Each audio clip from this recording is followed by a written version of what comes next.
Bonjour les Sagittaires, j'espère que vous allez bien. On va découvrir ensemble vos énergies pour la deuxième quinzaine de septembre du 16 au 30. Gardez bien à l'esprit que ce sont des énergies générales, c'est comme une sorte de météo et vous seul décidez de ce que vous en faites. Donc prenez uniquement ce qui résonne pour vous dans ce tirage et le reste vous laissez. Je vous invite également à consulter les vidéos de votre ascendant et des autres signes de votre thème astral pour compléter ces informations. Les jeux que j'utilise sont le Deviant Moon Tarot et le petit oracle des runes. Vous retrouvez sous chaque vidéo en description tous les tarots et oracles qui sont régulièrement utilisés sur cette chaîne, ainsi que le lien pour les guidances personnalisées. Alors, on est parti. Vous avez la Reine d'épée, le 9 de coupe, le 3 d'épée, les amoureux, le 5 d'épée, j'étais en train de chercher ce que c'était, et la grande prêtresse. Alors, vous avez la moitié du tirage en épée, reine d'épée, 3 d'épée, 5 d'épée. Soit il y a trop de... Alors, j'allais dire de charge mentale, c'est pas tout à fait ça. Disons quelque chose qui vous préoccupe, quelque chose qui vous fait réfléchir, quelque chose avec lequel il peut y avoir une tendance à l'auto-sabotage, des choses qu'on se raconte qui fait qu'on s'empêche de prendre du plaisir, on s'empêche d'aller de l'avant d'une façon plus harmonieuse, plus fluide, plus agréable. Est-ce qu'il s'agit d'amour amoureux? Est-ce qu'il s'agit de professionnel, de projet, de vie? Il y a quelque chose là qui... Vous voyez ces épées comme elles sont plantées dans le cœur. Alors il y a quelque chose qui vous touche le cœur, mais il y a peut-être aussi des épées, donc symboliquement de la communication, des pensées, des jugements, des croyances qui sont plantées dans le cœur et qui empêchent le cœur de fonctionner correctement à coup de je ne suis pas à la hauteur, je ne vais pas y arriver, c'est pas pour moi, ça va se casser la figure, l'autre va pas vouloir de moi, et bon bref, il y a plein de discours comme ça qu'on peut s'asséner et qui nous font pas du bien. Vous avez ce 5 d'épée en challenge, donc qui peut me parler d'auto-sabotage et qui vient alimenter ce 3 d'épée. Comment vous vous sentez pendant cette quinzaine? Vous vous sentez touché par quelque chose. Pour certains, il y a une blessure. Est-ce que c'est une blessure de cœur? Est-ce que c'est une déception amoureuse? Est-ce que c'est une déception par rapport au travail? C'est pas nécessairement la terre qui s'écroule, hein, mais il peut y avoir quelque chose qui vous rend triste, qui vous met en colère, qui vous vexe, qui... Bon, c'est quand même l'énergie qui vous anime cette semaine et qui fait vraiment contraste avec ce que vous voulez. Vous voulez un 9 de coupe. Donc il y a vraiment quelque chose qui ne vous plaît pas, qui vous fait du mal, qui vous pique, qui vous blesse, qui vous déçoit. Et vous voulez réaliser un vœu qui vous est cher, vous voulez être pleinement vous-même, vous voulez de l'amour, de la joie, vous voulez de l'abondance, vous voulez surtout les choses, quelque chose qui vous fait plaisir, mais par vous-même, pour vous-même, parce qu'on est dans du 9 de coupe, c'est de l'indépendance émotionnelle. Donc vous n'attendez pas d'avoir du plaisir qui arrive par l'extérieur. Vous n'attendez pas d'avoir une réussite, qu'elle soit financière, matérielle, amoureuse ou autre. Vous n'attendez pas que l'extérieur vienne vous combler. Vous voulez que ça vienne de vous. Maintenant, pour que ça vienne de vous, il faut aussi prendre en compte dans quelle mesure il y a une part de vous qui peut travailler contre vous et dans quelle mesure il y a peut-être du ménage à faire dans l'entourage. Alors est-ce que c'est du ménage à faire dans l'entourage? Parce que il y a des interactions qui sont pas agréables, qui sont pas bonnes pour vous. Et là, l'idée c'est pas facile, mais l'idée c'est de prendre le large avec des interactions qui peuvent être nocives ou sans être vraiment nocives, qui vous retardent, qui vous empêchent, qui vous amènent pas à ce 9 de coupe. Il est possible que vous ayez déjà... Alors, est-ce qu'il s'agit de trier dans les relations? ou de prendre une décision par rapport à un travail, par rapport à une situation, par rapport à... Bon, vous entrez dans cette quinzaine avec la reine d'épée. La reine d'épée, elle a beaucoup de discernement, beaucoup d'intelligence, elle voit clair, elle voit loin, on peut pas lui faire, on peut pas lui faire à l'envers. Elle a justement vécu des revers et des difficultés, cette reine d'épée, c'est la veuve, c'est la divorcée du tarot. Donc elle a connu des revers et ça la rend plus forte. Et maintenant, elle repère, elle voit venir de loin les difficultés, les coups fourrés, les choses qui ne sont pas en accord, en alignement avec elle-même. Donc, dans quelle mesure vous avez déjà peut-être tranché sur quelque chose, tranché sur une relation, peu importe de quelle nature est la relation, hein. Je vous rappelle que c'est un tirage général, donc vous ne pouvez pas vivre tous la même chose. Peut-être que pour certains, vous avez tranché dans une relation amoureuse. Et ça, d'ailleurs, ça a un coût, hein, ça vous fait mal au cœur. Pour d'autres, vous avez dit stop à une amitié. Pour d'autres encore, vous avez arrêté un partenariat professionnel. Mais vous voyez, cette épée, au bout de cette épée, il y a quand même une goutte de sang. Elle a une larme à l'œil, cette reine d'épée. Il a fallu quand même regarder les choses en face, peut-être prendre vos responsabilités, et il y a quelque chose qui blesse. Est-ce que vous avez blessé quelqu'un? Est-ce que vous avez vous-même été blessé? Ça peut être de part et d'autre. Parce qu'avec un 5 d'épée, le 5 d'épée, c'est une carte qui parle aussi de guerre d'ego. C'est une carte qui pose la question, est-ce que tu préfères absolument avoir raison ou est-ce que tu préfères être heureux? Avec un 5 d'épée, on a pu se disputer avec quelqu'un, on a pu avoir des échanges de communication qui étaient piquants, qui étaient blessants. On a fait mal, on s'est fait mal. Et au bout du compte, on récolte, quand bien même on a eu le dernier mot dans une situation, on récolte de la froideur, on récolte pas du bonheur. Or, du bonheur, vous en voulez. Alors, est-ce qu'il s'agit pour certains de prendre une décision, de se libérer d'un environnement, d'une relation, quelle qu'elle soit, pour accéder à plus d'indépendance et plus de bonheur? Et c'est pas de gaieté de cœur que vous êtes obligé de mettre les points sur les i, les barres sur les t pour prendre de la distance, pour remettre les choses dans le bon cadre, pour vous réaligner avec ce qui vous plaît. Parce qu'il y a la possibilité d'avoir quelque chose d'harmonieux qui vous plaît. C'est ce que vous voulez, vous avez les amoureux en force. Alors les amoureux parlent d'amour, les amoureux parlent d'indécision aussi, parlent d'un entre-deux. Mais vous l'avez en force. Donc le fait d'être dans un entre-deux, le fait de peut-être pas non plus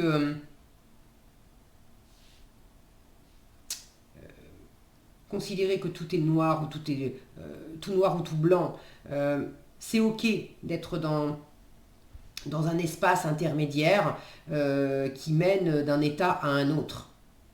Quand bien même on prend une décision, si on prend la décision par exemple de se séparer de quelqu'un avec qui on a vécu pendant un moment, il y a le moment où c'est exprimé, verbalisé. Ok, je te quitte, où on décide ensemble d'arrêter. Bon, mais c'est pas parce qu'on vient de le dire que dans la matière, ça y est, on claque des doigts et puis c'est chacun chez soi et tout est et on a déjà tourné la page. Bon, c'est un processus. Donc peut-être que quelque chose a été décidé, a été exprimé, mais dans le processus de retrouver du plaisir, de retrouver de l'alignement, de vous retrouver pleinement vous, de vous réaliser, de vous faire plaisir, de retrouver quelque chose de fluide, d'être à nouveau aussi à l'écoute de votre sensibilité, de votre intuition. Là où avant, peut-être que le mental prenait trop de place. Bref, il y a un processus à suivre. Et le fait que vous soyez dans un entre-deux, dans un état intermédiaire, qui fait qu'on a décidé, on s'est éloigné, on a... Bon, vous savez mieux que moi ce qui a été exprimé ou décidé, mais pour passer à l'étape suivante, vous êtes dans cet intermédiaire où vous avez besoin de vous reconnecter au cœur. Vous avez besoin de retrouver la voie de la fluidité et du plaisir.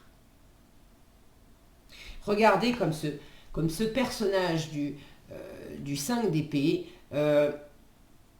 tourne les talons en tirant la langue, et en tirant la langue à quoi? Alors en tirant la langue à l'amour, alors ça peut être le fait de tirer la langue à l'harmonie avec soi-même, à l'amour de soi-même, c'est pas nécessairement une relation avec quelqu'un d'autre, mais ça peut être l'harmonie en vous-même entre votre masculin et votre féminin. Votre féminin étant votre part intuitive, sensible, très intérieure, et puis votre masculin étant votre part plus tournée vers l'extérieur, celle qui est plus dans l'action, dans la détermination, dans la structure, dans le contrôle. Dans quelle mesure votre mental a envie de vous bloque par moment parce que il tire la langue à cette sensibilité, il tire la langue à cette harmonie. Et vous sentez bien que ça vous fait pas du bien. Le mental vient blesser le cœur. Donc ceux qui se retrouvent dans ce schéma intérieur, déjà c'est entre vous et vous que ça se passe.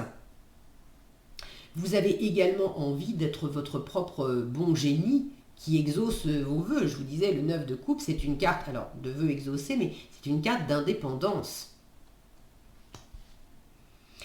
Ce chemin qui mène à réaliser vos vœux, à être en harmonie avec vous-même, vous êtes sur la bonne voie. Avec une grande prêtresse en résultat, j'ai des choses qui restent à découvrir, mais c'est une carte de grande sagesse, la grande prêtresse.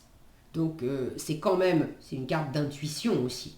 Donc c'est quand même la part du cœur, la part intuitive, la part sensible qui tire son épingle du jeu pendant la quinzaine. Pour ceux à qui ça parle d'un environnement, du relationnel, qui est compliqué, est-ce que vous avez ce 5 d'épée en challenge parce que il y a eu de la distance, il y a eu des disputes, il y a eu des incompréhensions avec quelqu'un, et vous en êtes encore là. Et ça vous fait mal, et vous avez envie de retrouver le chemin de l'harmonie, déjà avec vous-même et peut-être avec cette personne. Est-ce que vous l'avez en challenge parce qu'on n'a pas encore tourné le dos pour partir?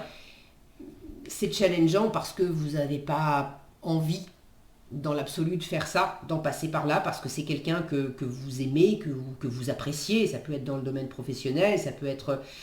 Mais le besoin de mettre les points sur les i et les barres sur les t, comme je vous le disais juste avant, et vous savez qu'en faisant ça, ça va piquer. Ça va piquer. Donc c'est pas de gaieté de cœur que vous en arrivez là. Peut-être que c'est l'extérieur aussi qui vous met les points sur les i et les barres sur les t pour vous dire certaines choses que vous avez besoin d'entendre, de prendre en face. Moi j'ai l'impression qu'il y a quelque chose qui vient de vous, que vous avez besoin aussi de prendre certaines responsabilités, et même si c'est pas agréable, mais de regarder en face comment vous vous malmenez vous-même, et d'avoir peut-être des choses à dire pour poser des limites, pour savoir dire non, savoir dire stop, savoir revenir à vous-même, savoir dire ça je veux, ça c'est ok, mais ça c'est pas ok, que ça vienne de moi ou que ça vienne de toi. Donc, savoir dire stop à vous-même si vous vous infligez des choses qui ne sont pas agréables, savoir dire stop à l'environnement, voilà, si on...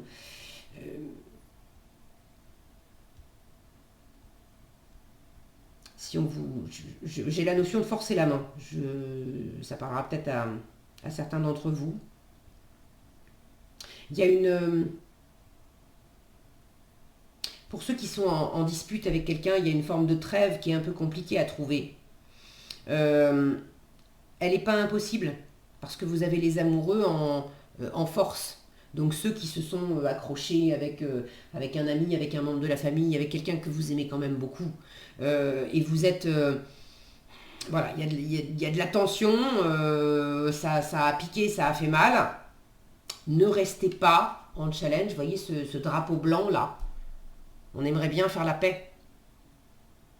Mais c'est pas facile si on a une attitude comme ça, un peu enfantine et gothique, le côté je te tire la langue, et ben non, puisque c'est comme ça, tu m'as dit ça, tu as été méchant avec moi, et ben non, en fait, je vais pas faire d'efforts. Ne restez pas sur un état d'esprit aussi.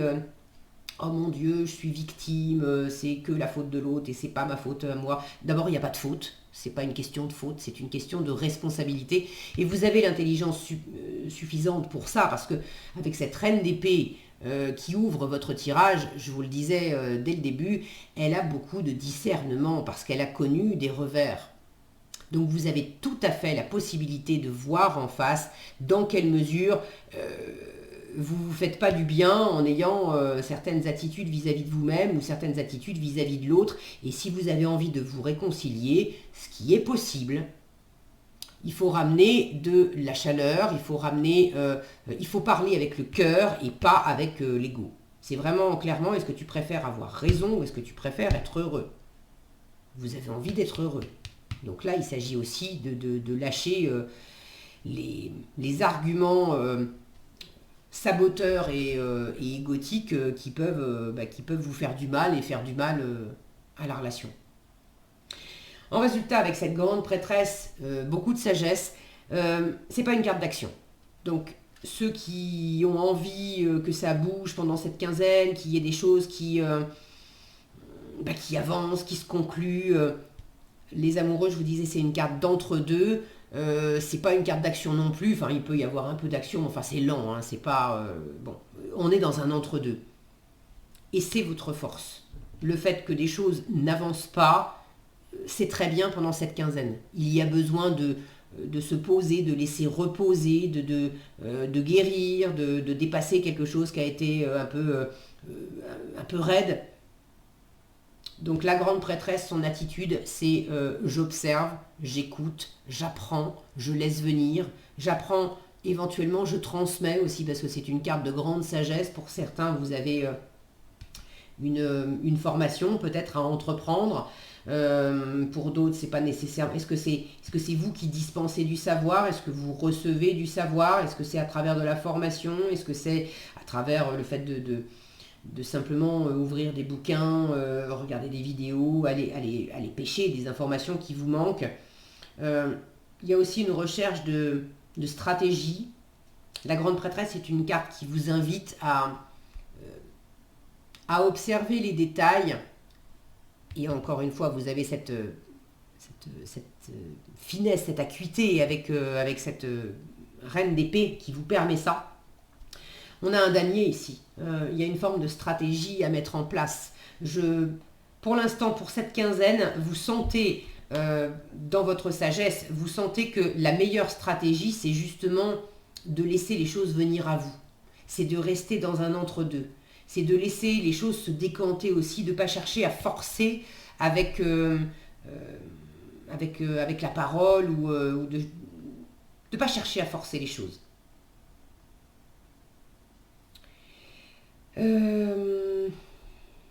Ok. Alors, en conseil, vous avez Wunjo et Urdur, ou Urdur, je sais pas, bon, les noms du rune, j'ai toujours un peu du mal à les prononcer. Si je les écorche, j'en suis désolée. Alors, Wunjo vous dit, tu as trouvé un juste milieu entre les opposés et tu vis l'instant présent. Les amoureux, être dans un entre-deux, ok? Donc, vivre l'instant présent, vous faire plaisir, juste à l'instant T, c'est très bien.